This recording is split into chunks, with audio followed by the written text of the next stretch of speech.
It's finally here. Welcome to the Miracle Zone. More than a podcast, this is a sacred space for visionary leaders and heart-centered entrepreneurs who are ready to take off the masks, set aside the roles, and step into the raw, magical truth of what it actually means to lead in these transformational times. More than just building a business and a brand, you know that you're also here to share your medicine, lead a movement, and leave a legacy. If you've been craving next level conversations to get you to your next level, conversations that blend bold leadership, intuitive wisdom, and a touch of the miraculous, then you're in the right place. Because around here, we don't do things in a linear way. Whether you're already running a thriving business, leading a dream team, and impacting millions, or you're still on your way there, here we'll break free from the old ways of doing things and step into a multidimensional way of creating and leadership. Because in the Miracle Zone, we explore the intersection of business, leadership, and frequency. It's where strategy meets soul, and where visionary ideas become reality. And they happen in a snap. I'm Catarina, your host, guide, and bridge between the practical and the mystical in life and business. I'll share insights, channeled guidance, and heart-opening stories from pioneering leaders like you who are living at the edge and reshaping the way that we lead in this new world. So if you're ready to tap into your miracle frequency, to embrace the heart-led leadership that changes everything, then join me. Because this, my love, this is the Miracle Zone.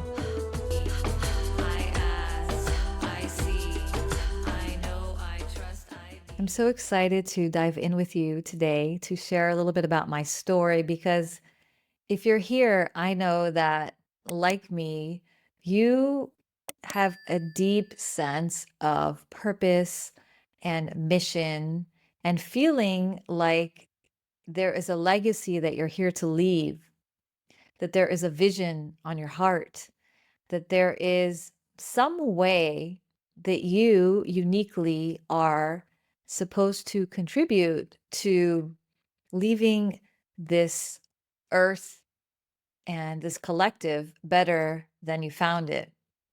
And for me, this really began at a really young age. So when I was 6 years old, my family moved from Mozambique to the United States. And witnessing the disparity of these two worlds at a really young age and the injustice of it all really shook me. I didn't understand as a 6-year-old, and even today, sometimes, how two worlds that are so different can coexist. How I could walk into a grocery store in the United States and there would be 10 options of milk, when in Mozambique, which was recently war-torn, my parents had to wait in line to get a ration of milk.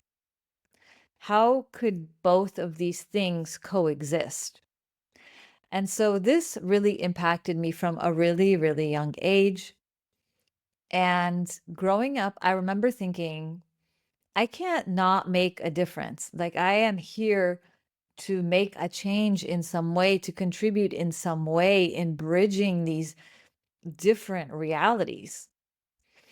And I started really young, even as a teenager, involved in lots of causes. In my free time, it's what I love to do, volunteering and all of the things. And I used to travel back and forth quite a bit between being in the US and visiting Mozambique and other parts of the African continent.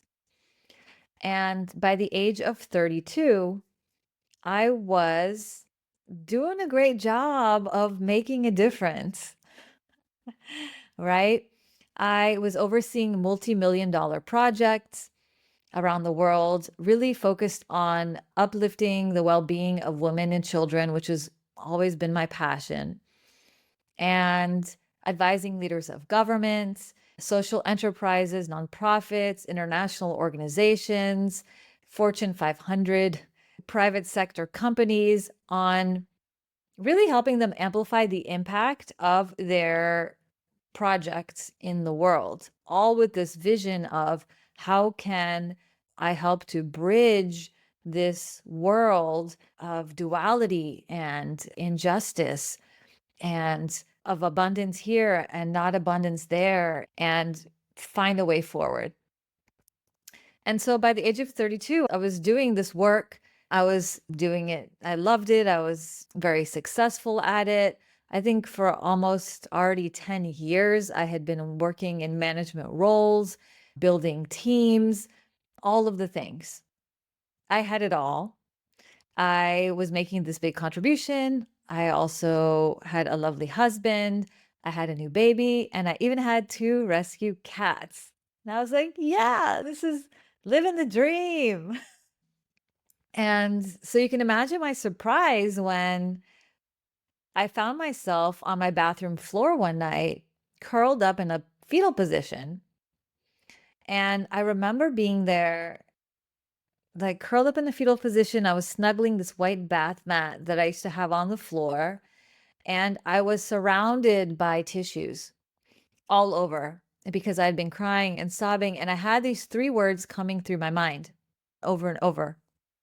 And the words were, I am failing. I am failing. I'm failing at being a mother. I'm failing at being a wife. I'm failing at being a leader of my team. I'm failing at taking care of myself. In all the ways, I was just feeling these deep, deep feelings of failure. And I was also so ashamed of this. I didn't even tell my husband, who was asleep in the room next door. And I didn't tell anyone at the time because on the outside, everything looked amazing. And it's not like I was even working in corporate or something in some soul sucking job. I was making a big impact, doing something that I really cared about. So it was really confusing. And so as I sat in this deep pit of failure, crying by myself on my bathroom floor, and I've had other bathroom floor crying moments. I assume you have too. These are the moments of transformation, right? As I sat there and I had this I'm feeling running through my head, all of a sudden, those 3 words were replaced by 3 new words. 3 new words. And those three new words were only love matters. Only love matters. Which sounds really nice, right? But in that moment, I was pissed. I was like, give me something more than that. I'm loving my husband. I'm loving my kid. I'm loving all these causes. Like, I am giving love. What does this even mean? Give me something to work from here. I couldn't see what I was missing. And I was also making a difference. But I was so exhausted. I didn't have any energy. I just felt so disconnected from what I was doing in the world and from the people that I was working with and from those who were supposed beneficiaries of the work I was doing in the world. I was so disconnected.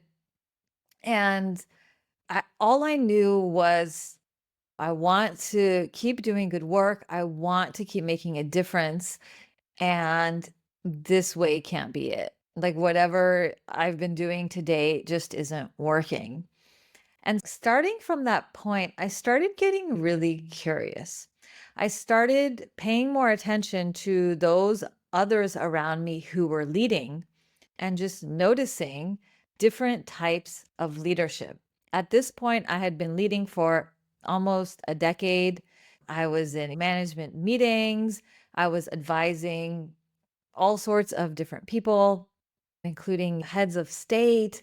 And so I had a lot of points of reference for leadership. And so this is what I got really, really curious about. And I got really curious also about like how can we stay sustainable in doing this work that is motivated by our passion, by our vision, and we love it so much, but in a way that doesn't leave us crying on our bathroom floor because that's just not it. You're looking great on the outside and breaking down on the inside is not it. And so I also started noticing that this was an epidemic, that there is a problem with this current model of leadership, with this current model of change making, with this current model of whether it's business building or startups or whatever, of bringing visions to life in this 3D world, that there was something off in this model that felt really extractive of how we as leaders were doing it. And also that just was not it. And I noticed this again, just like I had a broad scope of leaders to look at, I also had a broad scope of burnout to look at, because that's what I realized in myself was I was feeling burnout and I was depleted and exhausted and disconnected. And I started noticing not only did I see this in people that I worked with directly, I started seeing this all over the place, from these clinics in rural Southern Africa where there were overworked, burned out healthcare workers, to boardrooms and these really hip co-working spaces that were popping up in Southern California with a lot of new online business owners and also tech startups. I also saw burnout there, and it was so interesting. Really similar symptoms in completely different environments. But again, the people that I was spending time with were super passionate about their visions, about what they were bringing to life in the world. But still, this burnout was happening. And so this is what I was witnessing. Same old story repeating over and over. I had experienced it myself. I also had good friends of mine. So one friend of mine was working for a leading humanitarian agency, and she called me one day and she told me that she got voted or nominated Employee of the Year. And I was telling her, congratulations, that's amazing. And she told me that she had been living off of 3 hours of sleep for the whole year, and her body was breaking down and she was miserable. Miserable.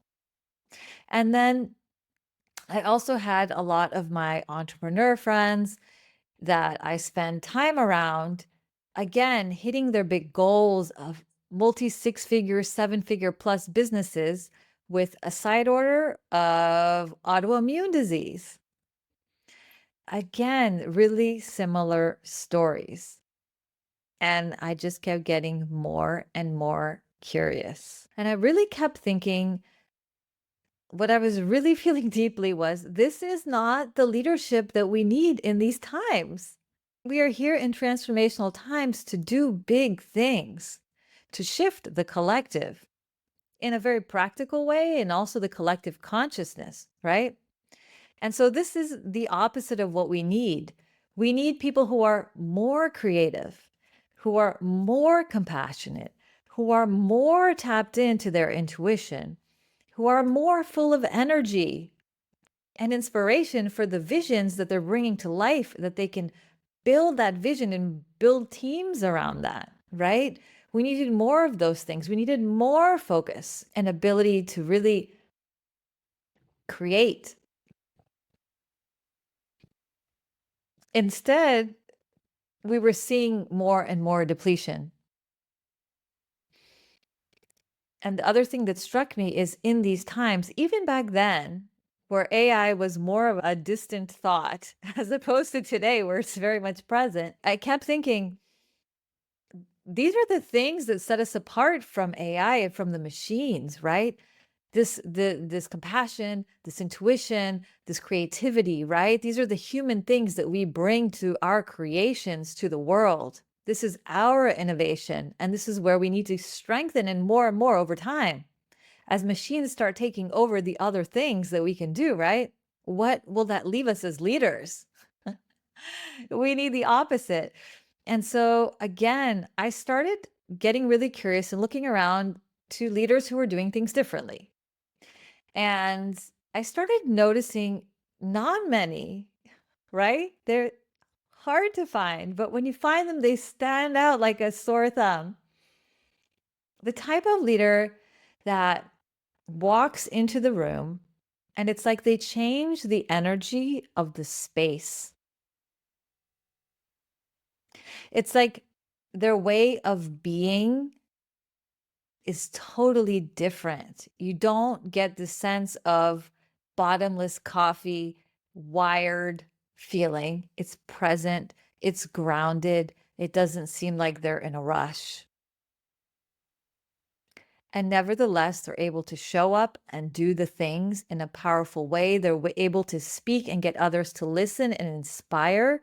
And they're able to create a whole world around their vision that they're here to deliver without all of the rushness and busyness and nervous system dysregulation that we sense in most leaders.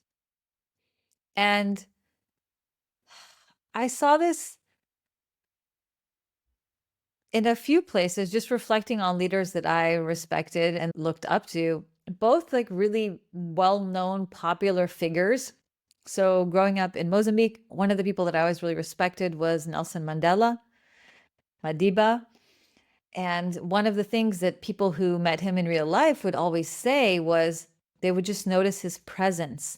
And that when you were with him, it's like you were the only person in the room, and how he could maintain this openness to connecting with others in his presidency, for example, whether it was another world leader or whether it was a child in a rural village. It was just this presence, this almost majesty, if you will, that he was able to cultivate through his leadership. And I noticed also, for example, in one of my yoga teachers at the time, I noticed that she also entered a room and it's like everything shifted around her. And it was like she almost didn't have to say that much, but it's like we would listen, we would be captivated. And there was no rush there. There was like a commanding of leadership and presence.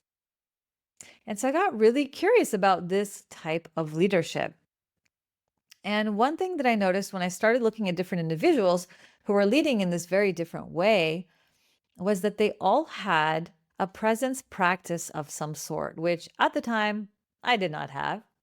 And so I really noticed it, right? Whether it was Nelson Mandela going for his early morning walks every single morning with his bodyguards that he was so well known for throughout his presidency, to my yoga teacher who would wake up every morning and do her sadhana, her spiritual practice, meditation, chanting, mantra, right?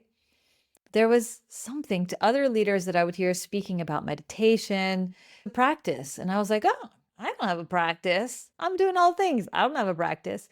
And so I decided, I called up my sister and I said, hey, guess what? I'm going to start meditating. And she was like, oh, okay, cool. I said, I'm going to do it for 1 minute a day. I was like so proud of myself.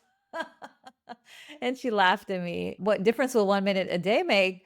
But I knew it's something that I could do. And it was the most painful minute of my life. It was so difficult to shut everything down and just focus internally for 1 minute in my internal space. I remember I was twitching. I was thinking about a million things. I kept thinking, oh, great, another thing I'm failing at. Good. Right? But I kept doing it 1 minute a day. And over time, the amount of time that I spent meditating grew and grew. And I also, as my child grew and grew, I started meditating more and more so that I wouldn't lose my marbles. And then one day, mid meditation, something shifted. Like somebody hit the pause button on life. everything got really quiet and really still. And I felt this space of unconditional love inside me and around me. It's like I felt embraced and embracing. I felt loved and loving. And there was very little separation between the two. I felt like my heart was blown open to this flow of love. And I was interconnected with all of life. And I felt the living ecstasy of the universe vibrating in every cell of my being. Now, I don't know if I experienced this lovegasm for a millisecond or for a million years, but it changed everything for me. Some might call it an awakening or a spiritual experience or the feeling of God. I had never had that experience before of connecting with the all, with source, with this expansiveness within me. And I realized in that moment that when I first heard that term, only love matters, when I was on my bathroom floor all those years ago, that I did not get the memo. I did not get the memo. Because I think we're really confused about love.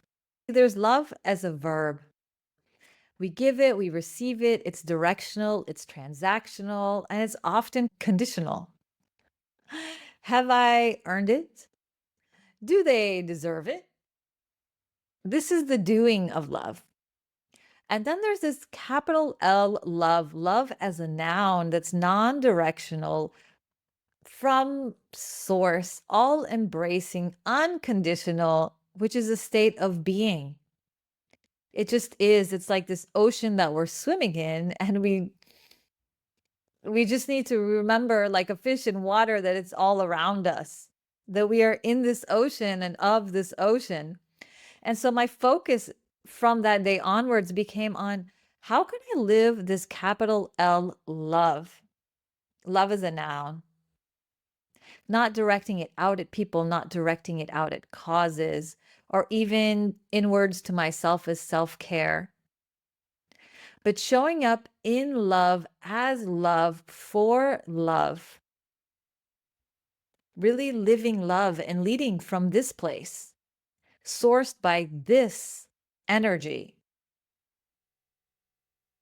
In the state that I called being enlivened, being tapped into the miracle frequency, the frequency of love or above, of being carried by the all, connected to the all. And how this can ripple out and touch everyone and everything in my life, from those that I'm working with in my leadership, the teams that I lead, the leaders that I work with, my family, my community. How do I bring this quality into my day-to-day leadership?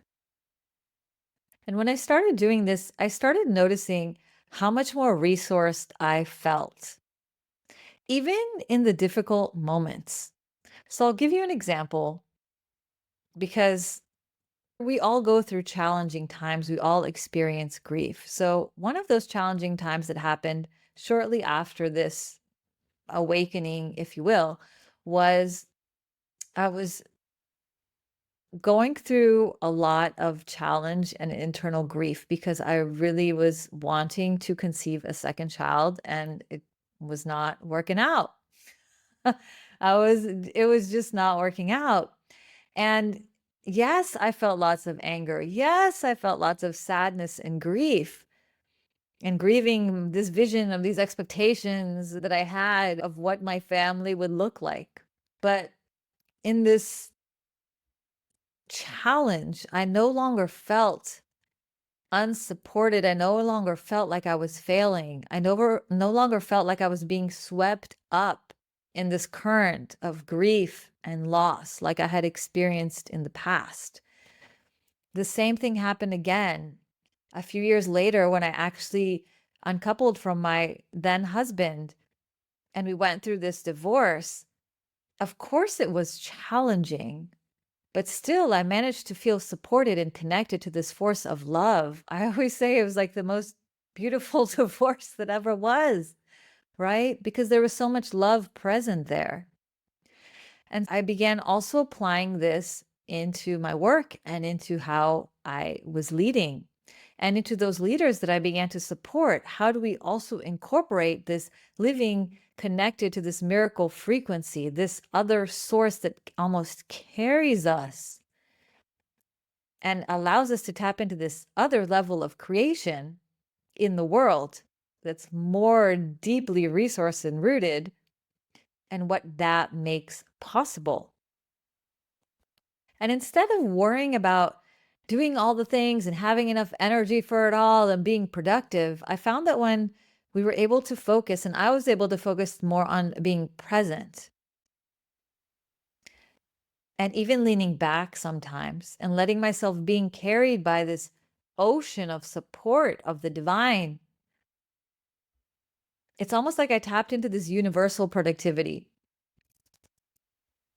and everything shifted. I started experiencing miracles, like things that didn't make sense, right?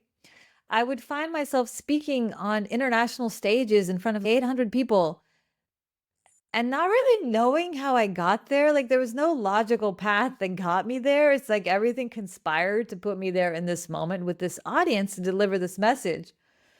I found myself also becoming a musician, even though I was never a musician before. I became a recording artist in a crazy, ridiculous kind of way, to my surprise.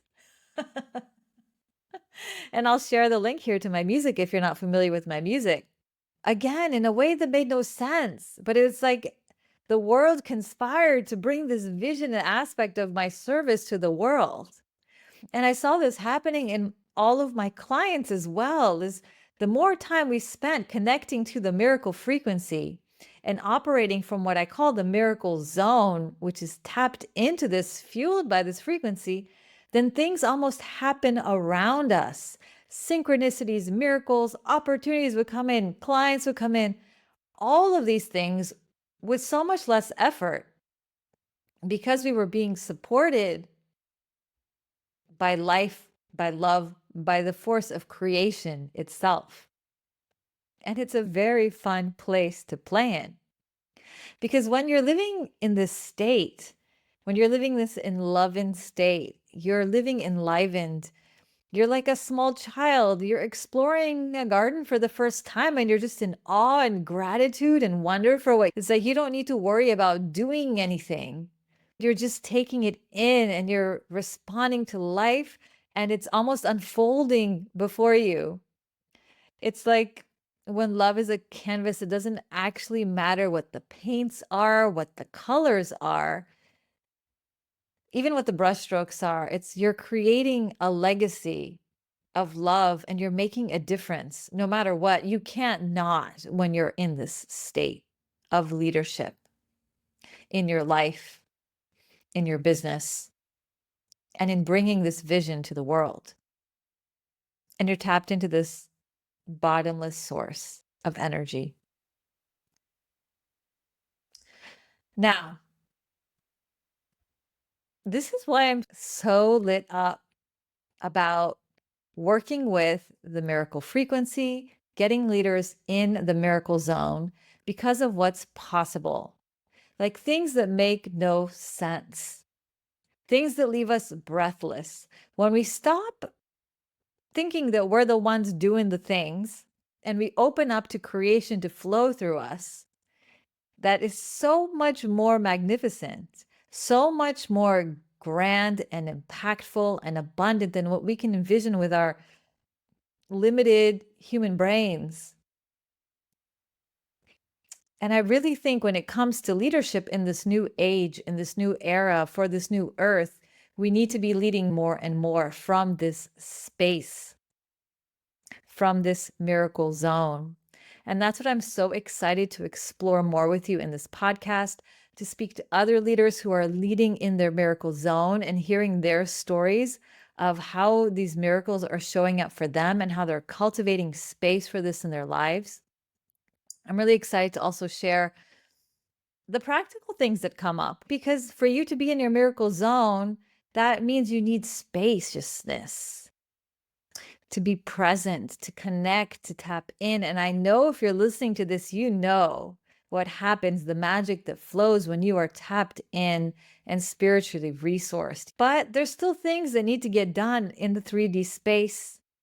And so what does that mean for you as a leader, as someone who's building a team, as a business owner, as somebody with more and more clients that you're serving, that's showing up more powerfully on stages, writing books, all of the things? What does that mean for you to be the doer, but also not the doer?